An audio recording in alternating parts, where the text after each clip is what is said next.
आकाशवाणी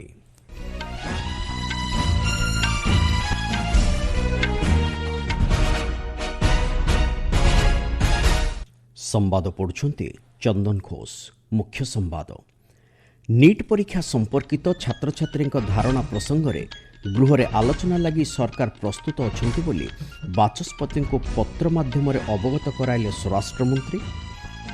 जातीय समवाय विकास निगम संशोधन बिल 2026 संसद में अनुमोदित। 2047 सुधा भारतर $30 ट्रिलियन अर्थव्यवस्था दृष्टिकोण माध्यम व्यावसायिक कार्यकलाप लगी प्रमुख सुजोग सृष्टि हो पारिबो कहिले वाणिज्य और शिल्प मंत्री। एवं नाइजेरिया रे चलिथिबा राज्यगोष्ठी चैंपियनशिप तृतीय दिन में भारतीय दल को 3टी स्वर्ण सहित मिलला मोट 5टी पदक। विभिन्न प्रसंग में विरोधी दल गुड़िक पक्षर करा हट्टगोल जोगु लोकसभार कार्य आज बाधाप्राप्त होईछि। अपराह्न 3टा समय गृह कार्य आरंभ होगा पर अध्यक्षता करुवा जगदम्बिका पाल खनि और खनिजद्रव्य विकास और नियंत्रण संशोधन बिल 2026 उपर आलोचना करने लगी कहिथिले। मात्र विरोधी हट्टगोल जोगु कौनसी आलोचना कर न जाई एही बिलटी लोकसभार अनुमोदन लाभ करिथिला। एहा पूर्वरु अपराह्न 2टारे लोकसभा कार्य आरंभ होगा पर विदेशी अनुदान नियंत्रण संशोधन बिल 2026 को जुग्म संसदीय कमिटी को पठाइबा लगी सरकार गृह में अनुमोदन कराइथिले।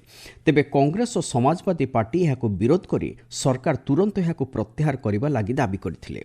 गृह में हट्टगोल जारी रहिबारु संसदीय व्यापार मंत्री किरण रिजिजू कहिथिले जे स्वराष्ट्र मंत्री अमित शाह बाचस्पति ओम बिर्ला को एक पत्र लिखि नीट परीक्षा प्रसंग में छात्र छात्री धारणा संपर्क में गृह में आलोचना करबा लगी सरकार प्रस्तुत अछंती बोली अवगत कराइछंती।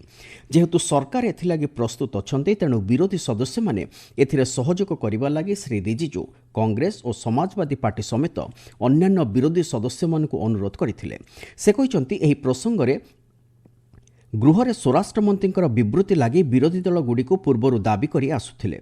मात्र वर्तमान सरकार एथिलागी प्रस्तुत थिबा समय विरोधी दल काहेकि पछघुंचा देउछंती बोली श्री रिजिजू प्रश्न करिसंती। सरकार डिस्कशन चाहते हैं पार्लियामेंट में और ऑपोजिशन भाग रहे हैं। ये कल्पना करना मुश्किल है क्योंकि पार्लियामेंट्री डेमोक्रेसी में ऑपोजिशन पार्टी डिस्कशन के लिए डिमांड करते हैं और सरकार जवाब देते हैं। यहाँ तो सरकार खुद ही कह रहे हैं कि हम डिस्कशन करेंगे, जवाब देंगे, और ऑपोजिशन जवाब सुनना नहीं चाहते और भाग रहे हैं। ऐसा परिस्थिति आप कल्पना कर सकते हैं? लोकतंत्र के लिए ठीक नहीं है। जातीय समवाय विकास निगम संशोधन बिल 2026 आज राज्यसभा अनुमोदित हेबा परे संसद में गृहीत होईछि। पूर्वरु लोकसभा एही बिल को पारित कर सारिछि। जातीय समवाय विकास निगम आईन 1962 को अधिक संशोधन करबा हेउछि समवाय राष्ट्रमंत्री मुरलीधर मोहोलक द्वारा आगत एही बिल रो मुख्य उद्देश्य। आज गृह में बिल उपर चलिथिबा आलोचनार उत्तर दे श्री मोहल कहिसंती एही बिल माध्यम देशव्यापी कृषक मानक आर्थिक सशक्तिकरण को अधिक सुदृढ़ करा जाय परिबो। देश में समवाय क्षेत्र में एक संगठित तथा निरंतर विकास लगी एही बिल माध्यम आर्थिक सहायता जोगाई दियाजिबो। 1963 मसीह स्थापित होइतिबा जातीय समवाय विकास निगम को 2014 पर्यंत पूर्व सरकार मानक अमल में मात्र 45,000 कोटी टंका प्रदान करा जायतिबा बेले गत 12 वर्ष मध्य नरेंद्र मोदी नेतृत्वाधीन केंद्र सरकार प्राय 4 लाख कोटी टंका आर्थिक सहायता जोगाई दैछंती बोली श्री मोहल कहिसंती। समवाय क्षेत्र लगी एक स्वतंत्र मंत्रालय स्थापनर 5 वर्ष मध्य नियाଯାଇଥିବା विभिन्न उन्नतिमूलक योजना उपरे आलोकपात करी श्री मोहल कहिसंती। सहकारिता मंत्रालय की स्थापना के बाद माननीय उपसभापति महोदय पिछले 5 वर्षों में कई महत्वपूर्ण निर्णय लिए गए। लगभग 3,000 करोड़ रुपए की लागत से देश की 80,000 पैक्स को कंप्यूटराइजेशन किया जा रहा है। हमारे छोटे छोटे गांव के पैक्स को सक्षम बनाने के लिए पैक्स के मॉडल बायलॉज बना दिए गए और मुझे खुशी है कि देश के सभी राज्यों ने इस मॉडल बायलॉज को एडॉप्ट किया। भारत में प्राय 440टी महाकाश ज्ञानकौशल स्टार्टअप पंजीकृत होइछि बोली केंद्रमंत्री डॉक्टर जितेंद्र सिंह लोकसभा सूचना दैछंती। ए संपर्कित एक प्रश्नर लिखित उत्तर में श्री सिंह कहिसंती भारतीय जातीय महाकाश प्रोत्साहन एवं प्राधिकरण 52टी बेसरकारी संगठन को विभिन्न महाकाश जनित कार्यक्रम जारी रखिबा लागि 113टी अनुमति पत्र प्रदान करिसंती। सेतिमध्यरु 18टी स्टार्टअप रहितिबा से कहिसंती। एही क्षेत्र को अधिक सुसंहत करिबा लागि एपर्यंत 118टी वैषयिक ज्ञानकौशल हस्तांतर चुक्तिनामा कार्यकारी करा जायछि बोली डॉक्टर सिंह सूचना दैछंती। ଦେଶରେ ପ୍ରଥମ ପର୍ଯ୍ୟାୟରେ ଜାତୀୟ କୃତ୍ରିମ ବୁଦ୍ଧିମତ୍ତା ଦକ୍ଷତା ପଦକ୍ଷେପ ମାଧ୍ୟମରେ 60,253ଟି ପଞ୍ଜୀକରଣ କରାଯାଇଛି। ଆଜି ଲୋକସଭାରେ ଅନ୍ୟ ଏକ ପ୍ରଶ୍ନର ଲିଖିତ ଉତ୍ତରରେ ସୂଚନା ଓ ପ୍ରସାରଣ ରାଷ୍ଟ୍ରମନ୍ତ୍ରୀ ଡକ୍ଟର ଏଲ୍ ମୁରୁଗାନ ଏହି ସୂଚନା ଦେଇଛନ୍ତି। ମୋଟ 4,620 ଜଣ ପ୍ରଥମ ପର୍ଯ୍ୟାୟର 2ଟି ମଡ୍ୟୁଲ୍ ଏବଂ 552 ଜଣ ସମସ୍ତ 4ଟି ଯାକ ମଡ୍ୟୁଲ୍ ସମ୍ପୂର୍ଣ୍ଣ କରିଛନ୍ତି ବୋଲି ସେ କହିଛନ୍ତି। ଆପଣମାନେ ସମ୍ବାଦ ଶୁଣୁଛନ୍ତି ଆକାଶବାଣୀରୁ। 2047 ସୁଦ୍ଧା ଭାରତର $30 ଟ୍ରିଲିୟନ୍ ଅର୍ଥବ୍ୟବସ୍ଥା ଦୃଷ୍ଟିକୋଣ ମାଧ୍ୟମରେ ବ୍ୟବସାୟିକ କାର୍ଯ୍ୟକଳାପ ଲାଗି ପ୍ରମୁଖ ସୁଯୋଗ ସୃଷ୍ଟି ହୋଇପାରିବ ବୋଲି ବାଣିଜ୍ୟ ଓ ଶିଳ୍ପ ମନ୍ତ୍ରୀ ପୀୟୂଷ ଗୋୟଲ କହିଛନ୍ତି। ଆଜି ନୂଆଦିଲ୍ଲୀଠାରେ ଭାରତୀୟ ବ୍ୟାପାରୀ ମହୋତ୍ସବ 2026ର ଉଦ୍ଘାଟନୀ ସମାରୋହରେ ଉଦ୍ବୋଧନ ଦେଇ ସେ ଏହି ମତ ବ୍ୟକ୍ତ କରିଛନ୍ତି। ବର୍ତ୍ତମାନ ଦେଶର ପ୍ରାୟ $4 ଟ୍ରିଲିୟନ୍ ଅର୍ଥବ୍ୟବସ୍ଥା ମାଧ୍ୟମରେ 2047 ସୁଦ୍ଧା ଲକ୍ଷ୍ୟ ପୂରଣ ଦିଗରେ ଭାରତ ଅଗ୍ରଗତି କରୁଛି ବୋଲି ଶ୍ରୀ ଗୋୟଲ କହିଛନ୍ତି। भारत में उभरती हुई ताकत आज पूरी दुनिया देख रही है। पूरी दुनिया भारत के साथ व्यापारिक संबंध बढ़ाना चाहती है। पूरी दुनिया के ध्यान में आ गया है कि ये $4 ट्रिलियन की आज की इकोनॉमी 2047 में जब हम 100 वर्ष आजादी के मनाएंगे तब ये $30 ट्रिलियन की इकोनॉमी कम से कम बन जाने वाली है। ବାଣିଜ୍ୟ କାରବାର କ୍ଷେତ୍ରରେ ସରକାରଙ୍କ ପକ୍ଷରୁ ନିଆଯାଇଥିବା ବିଭିନ୍ନ ସଂସ୍କାରମୂଳକ ପଦକ୍ଷେପ ଉପରେ ଆଲୋକପାତ କରି ସେ କହିଛନ୍ତି, ଗତ 4 ବର୍ଷ ମଧ୍ୟରେ ପ୍ରାୟ 38ଟି ବିକଶିତ ଦେଶ ସହିତ ଭାରତ ମୁକ୍ତ ବାଣିଜ୍ୟ ଚୁକ୍ତିନାମା ସ୍ୱାକ୍ଷର କରିଛି। ସେହିଭଳି 9ଟି ମୁକ୍ତ ବାଣିଜ୍ୟ ଚୁକ୍ତିନାମା ମାଧ୍ୟମରେ ଭାରତୀୟ ଶିଳ୍ପ ସଂସ୍ଥା ଏବଂ ବ୍ୟବସାୟିକ ଗୋଷ୍ଠୀଙ୍କ ଲାଗି ବଜାର ଉନ୍ମୁକ୍ତ ରହିଛି। ଗତବର୍ଷ ଭାରତର ବସ୍ତୁ ଓ ସେବା ରପ୍ତାନୀ ଏକ ରେକର୍ଡ ସ୍ତର $863 ଟ୍ରିଲିୟନ୍ ପହଞ୍ଚିଛି। ଏତଦ୍ବ୍ୟତୀତ ଗତ 6 ବର୍ଷ ମଧ୍ୟରେ ରପ୍ତାନୀ ପରିମାଣରେ ପ୍ରାୟ 73% ଅଭିବୃଦ୍ଧି ଘଟିଛି ବୋଲି ଶ୍ରୀ ଗୋୟଲ କହିଛନ୍ତି।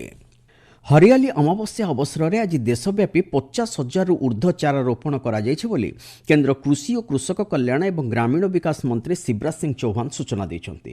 ଆଜି ନୂଆଦିଲ୍ଲୀଠାରେ ଆୟୋଜିତ ଏକ କାର୍ଯ୍ୟକ୍ରମରେ ଉଦ୍ବୋଧନ ଦେଇ ସେ କହିଛନ୍ତି, ବିକାଶ ମିତ୍ର ପରିବାର ସହିତ ମିଳିତ ସହଯୋଗରେ ଆୟୋଜିତ ଏହି ଅଭିଯାନ ପ୍ରଧାନମନ୍ତ୍ରୀ ନରେନ୍ଦ୍ର ମୋଦିଙ୍କର ଏକ ପେଡ୍ ମା କେ ନାମ ପଦକ୍ଷେପ ଦ୍ୱାରା ଅଧିକ ଗତିଶୀଳ ହୋଇଛି।